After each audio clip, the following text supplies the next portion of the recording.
The breaking news tonight, new satellite images show that 40-mile-long convoy north of Kyiv has dispersed and redeployed, moving rocket launchers and towed artillery into local fields and wooded areas. The question is what to make of it, which is why we're glad we can turn to retired Army four-star general and former CIA director D.Petraeus.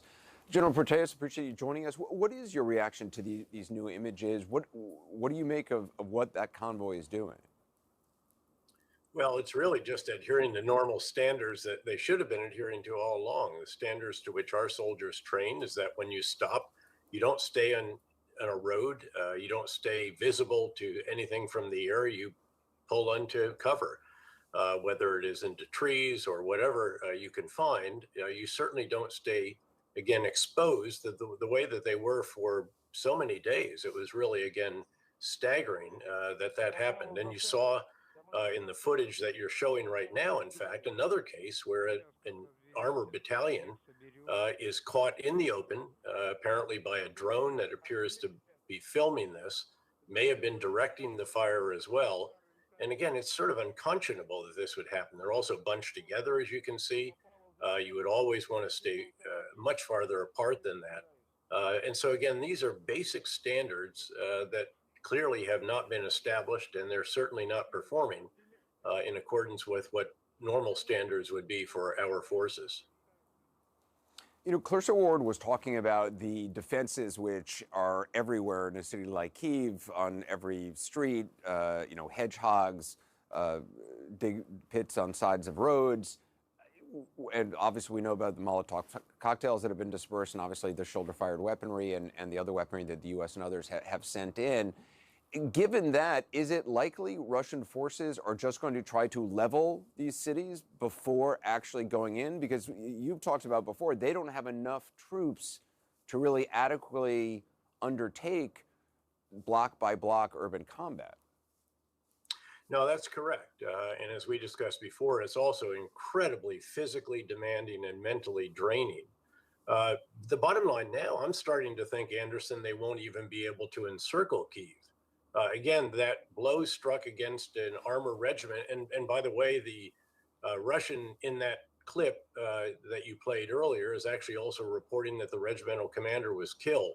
That's an extraordinary blow. And you add that to the other casualties, the other losses of armor and personnel and so forth. You just can't keep sustaining that kind of loss. And the column from the east in particular, which is where this was ambushed, is so long and so vulnerable, given the logistical lines that were required for that, that there's just no way, I don't think, that they're going to be able to sustain their forces coming from that direction, which means they probably can't get around to the south and really close the city off, which could be very, very good news for Kyiv, in the sense that at least it could be resupplied, even if the Russians try to lay siege to it from the other directions, from the north and to a degree from the west.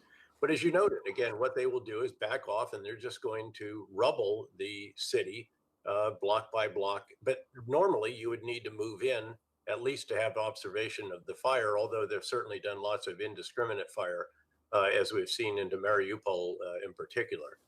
And that situation, I think, has to be the one that's really eating at the President Zelensky, his Minister of Defense, the Chief of the General Staff, trying to figure out any way they could to lift that siege, to break through to Mariupol, to restore the basic services and so forth.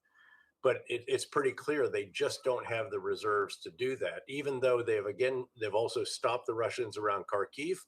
And that thrust that was discussed earlier from Crimea towards Odessa, it is stopped at a city called Mykolaiv, where the mayor is an absolute hero. He's turning into a real battlefield general and organizing an extraordinary defense. And if they've already rigged the bridges for destruction, if they can't get across that river, they have to go much farther to the north and then down to the southwest to Odessa. And again, there's no way they'll maintain those logistical lines.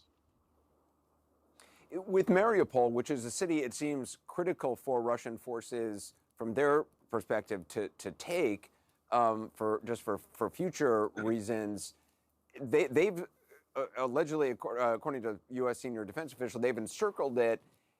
Would it be possible for, I mean, is the same thing at play there, that to actually occupy that city, to move in, would be extremely difficult for Russian forces? Or, I mean, it's a much smaller city, obviously, than Kyiv. Yeah. No, I think what they're trying to do there, Anderson, is literally starve it into submission. The water is cut off, the power is cut off. Very, very desperate situation. You showed how bodies aren't even, you can't even do proper burials for bodies at this point in time. And so what they're going to do is starve it until it submits, until the officials there in charge surrender.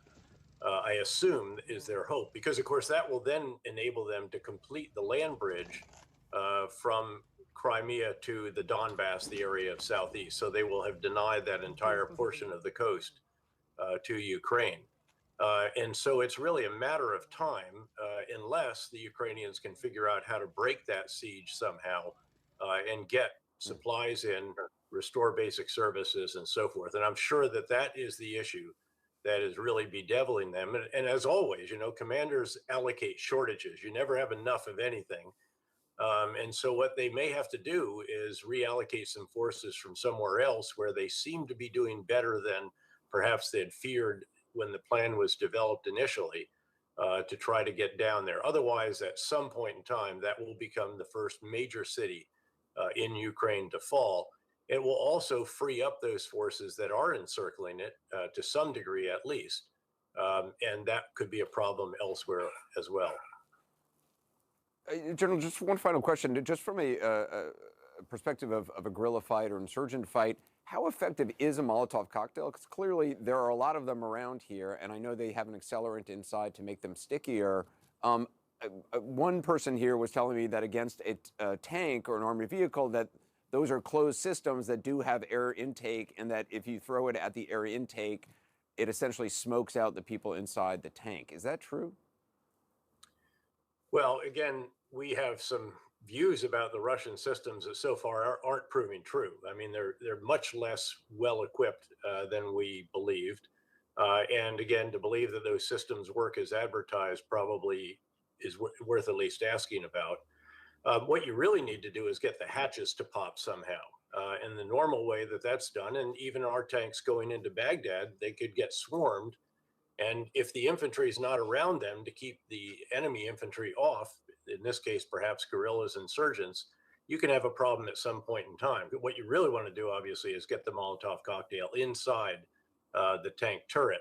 And to do that, you've obviously got to get them to pop those hatches. And again, there are various ways. You could also perhaps, depending on how exposed the engine grates are and so forth, there are places that are flammable, and that's what you're going to have to do with that. Against thin-skinned vehicles, they can be devastating, and there are other circumstances in which they can be very valuable. But what you really have to do is swarm. And what we've seen, as we discussed earlier as well, Russians have been very poor at achieving combined arms effects. They send tanks alone without infantry, infantry alone without tanks, no engineers around them to help them with obstacles and so forth, and not supported by artillery creeping along in front, the fire along in front of them as required.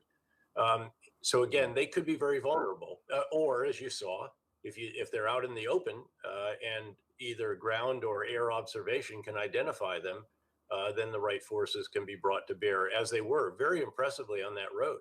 Again, you can't sustain that kind of loss day by day and still have combat effective forces.